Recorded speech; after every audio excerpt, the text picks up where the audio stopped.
हनुमान चालीसा पढ़ते वक्त भूल कर भी न करें, ये 7 गलतियां उठाने पड़ सकते हैं बुरे परिणाम।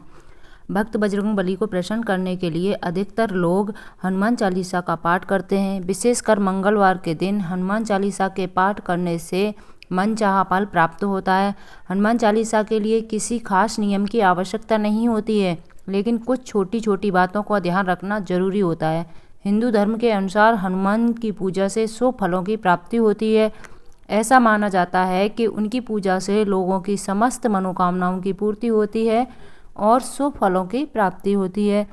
इसी वजह से उनके भक्तजन उन्हें प्रसन्न करने के लिए कई विशेष उपाय आजमाते हैं। ऐसी मान्यता है कि जो कोई भी भगवान हनुमान की पूजा करता है वह समृद्धि, धन और सकारात्मक ऊर्जा से भरपूर हो जाता है। ऐसी मान्यता है कि चालीसा के नियमित पाठ से भगवान प्रसन्न होते हैं और समस्त कष्टों से मुक्ति दिलाते हैं। हनुमान चालीसा में लगभग 40 चौपाइयाँ शामिल हैं।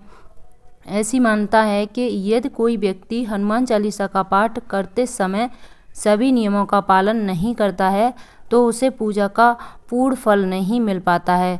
तो आइए जानते हैं कि हनुमान चालीसा का पाठ करते वक्त किन गलतियों से बचना चाहिए। जय श्री राम, जय हनुमान। कैसे हैं आप सब? आई होप कि आप सब बहुत अच्छे होंगे एंड खुश होंगे और सबसे इम्पोर्टेंट कि आप हेल्थी होंगे।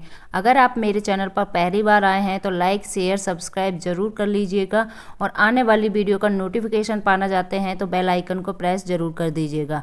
तो जय श्री राम, जय हनुमान। चलो वीडियो शुरू करते हैं।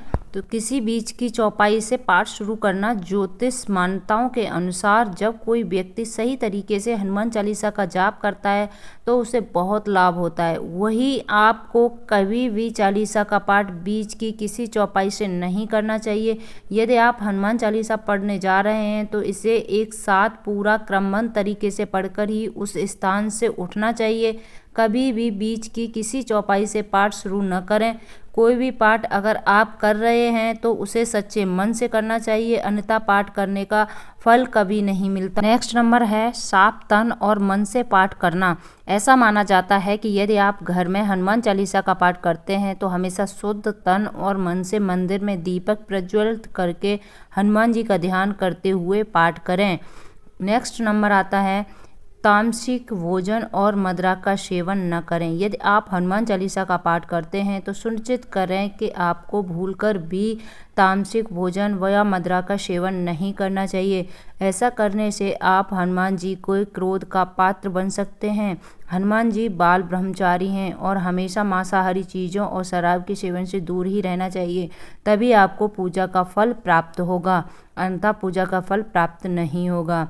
नेक्स्ट नंबर है किसी से व्यर्थ का झगड़ा करना। यदि आप हनुमान चालीसा का पाठ करते हैं तो ध्यान रखें कि आपको भूलकर भी किसी निर्बल को सताना नहीं चाहिए और किसी से व्यर्थ में झगड़ा नहीं करना चाहिए।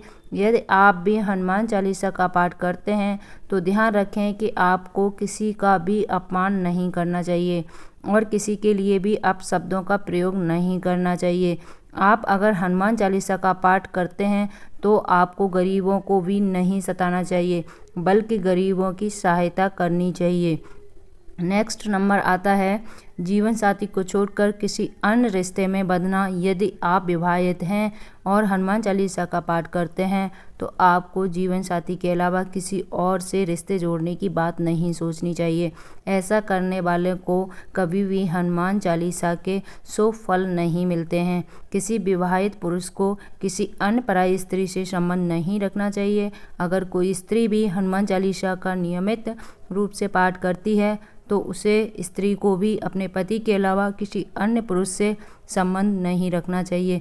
अगर किसी व्यक्ति की शादी नहीं हुई है तो उसे तो पराई स्त्री से दूर ही रहना चाहिए।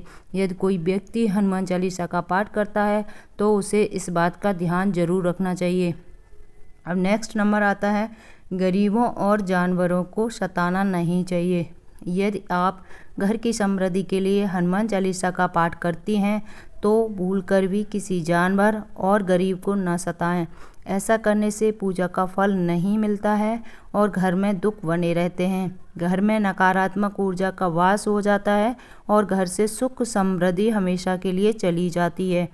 नेक्स्ट नंबर आता है कोई अपराध न करें और झूठ न बोलें। यदि आप हनुमान चालीसा का पाठ करते हैं तो आपको किसी भी प्रकार का अपराध नहीं करना चाहिए।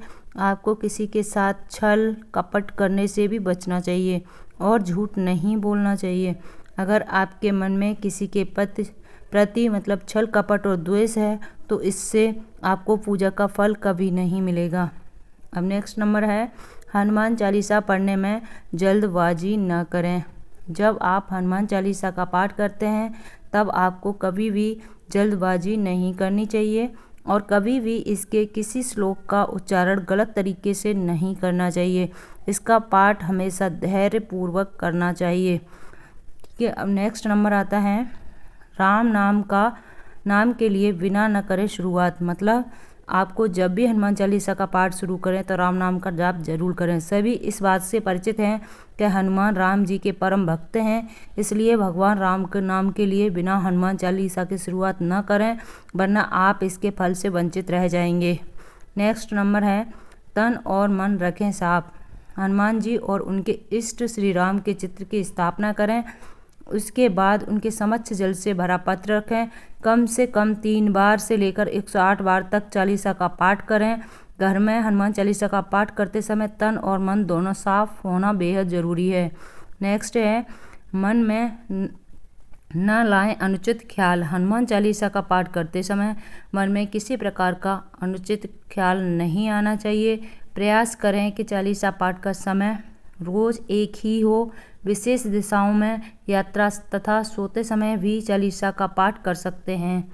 नेक्स्ट आता है, मंगलवार और शनिवार को हनुमान के दर्शन। हनुमान चालीसा का पाठ करने वाले को मंगलवार और शनिवार को हनुमान मंदिर में जाकर हनुमान जी के दर्शन जरूर करने चाहिए। यदि मंगलवार या शनिवार को हनुमान मंदिर में जाकर उनके सामने घी का दीपक जलाने से और हनुमान चालीसा का पाठ वहीं बैठकर करने से बड़े कष्ट दूर हो जाते हैं। नेक्स्ट नंबर है, कभी भी गलत संगत वाले लोगों के साथ में न रहें। यदि आप हनुमान चालीसा का पाठ पढ़ते हैं फिर भी गलत लोगों की संगत में बैठते हैं, उनका साथ उनके गलत कामों में देते हैं तो आपका पतन निश्चित है। इसलिए ऐसे लोगों से दूर ही रहें जब भी आप हनुमान चालीसा का पाठ करते हैं। नेक्स्ट आ जाता है, ज्योतिषी के अनुसार मंगलवार के दिन 3 बार पाठ करना बेहद शुभ माना जाता है। जब भी आप पाठ करें तो सबसे पहले एक पात्र में जल भरकर रख लें। उसके बाद जब हनुमान चालीसा का पाठ संपन्न हो जाए तो उस जल को ग्रहण कर लें।